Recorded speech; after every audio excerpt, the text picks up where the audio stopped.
To forest and nature TV. ಪ್ರಿಯ ವೀಕ್ಷಕರೇ, ನೀವು ಇನ್ನೂ ನಮ್ಮ ಚಾನೆಲ್ಗೆ ಸಬ್ಸ್ಕ್ರೈಬ್ ಆಗದಿದ್ರೆ ದಯವಿಟ್ಟು ನಮ್ಮ ಚಾನೆಲ್ಗೆ ಸಬ್ಸ್ಕ್ರೈಬ್ ಮಾಡಿ, ಬೆಲ್ ಬಟನ್ ಒತ್ತಿ, ಆಲ್ ಬಟನ್ ಒತ್ತಿ. ಕನ್ನಡದಲ್ಲೊಂದು ಅದ್ಭುತ ಪ್ರಾಣಿ ಪಕ್ಷಿ ಪರಿಸರದ ಡಿಸ್ಕವರಿ ಚಾನೆಲ್ನ ಅಪ್ಡೇಟ್ಸ್ಗಳ ನೋಟಿಫಿಕೇಶನ್ಗಳು ನಿಮ್ಮ ಮೊಬೈಲ್ಗೆ ಬರುತ್ತದೆ. ಮಕ್ಕಳು ಆಟವಾಡುತ್ತಾ ಎಡವಿ ಬಿದ್ದಾಗ ಮೊದಲು ನೆನಪಿಸಿಕೊಳ್ಳುವುದು ಅಮ್ಮನನ್ನು. ಬಿದ್ದಾಗ ನೋವಾಗದಿದ್ದರೂ ಏನೋ ಒಂದು ರೀತಿಯ ಅವಮಾನವಾದಂತೆ ಅಳುತ್ತ ಅಮ್ಮನ ಸೆರಗಿನ ಮರೆಯಲ್ಲಿ ಅಡಗಿಕೊಳ್ಳುತ್ತವೆ. ಅಥವಾ ಅಮ್ಮ ಸಮಾಧಾನ ಮಾಡುವವರೆಗೂ ಅಳುತ್ತಲೇ ಇರುತ್ತವೆ. ಬಿದ್ದಾಗ ಅಮ್ಮನನ್ನು ನೆನಪಿಸಿಕೊಳ್ಳುವ ಅಭ್ಯಾಸ ಮನುಷ್ಯರಲ್ಲಿ ಮಾತ್ರ ಕಂಡುಬರುವಂಥದ್ದಲ್ಲ ಎನ್ನುವುದನ್ನು ವಿಡಿಯೋವೊಂದು ಬಹಳ ಚೆನ್ನಾಗಿ ತಿಳಿಸಿದೆ. ಸೋಷಿಯಲ್ ಮೀಡಿಯಾ ಎನ್ನುವುದು ಸಾಗರವಿದ್ದಂತೆ. ಕ್ಷಣಾರ್ಧದಲ್ಲಿ ಲಕ್ಷಾಂತರ ವಿಡಿಯೋ ಅಥವಾ ರೀಲ್ಸ್ಗಳು ಅಪ್ಲೋಡ್ ಆಗುತ್ತಿರುತ್ತವೆ.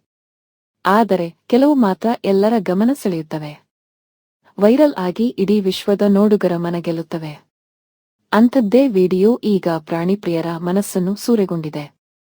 ಸೋಷಿಯಲ್ ಮೀಡಿಯಾದ ಎಕ್ಸ್ ಖಾತೆಯಲ್ಲಿ ಗೇಬ್ರಿಯಲ್ ಕಾರ್ನೋ ಎನ್ನುವವರು ಶೇರ್ ಮಾಡಿರುವ ಆನೆ ಮರಿಯ ವಿಡಿಯೋವೊಂದು ವೈರಲ್ ಆಗಿದ್ದು ನೋಡುಗರಲ್ಲಿ ಮುದ ತುಂಬುತ್ತದೆ.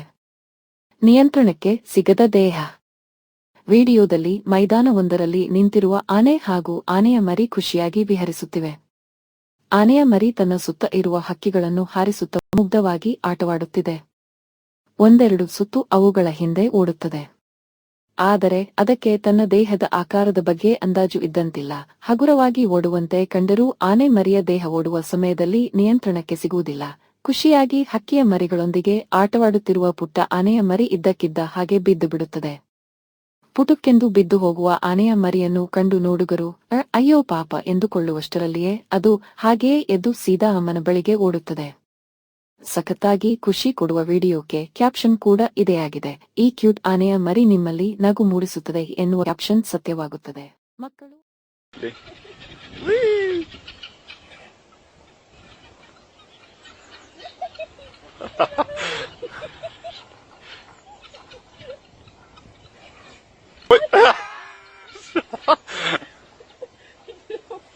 Jo.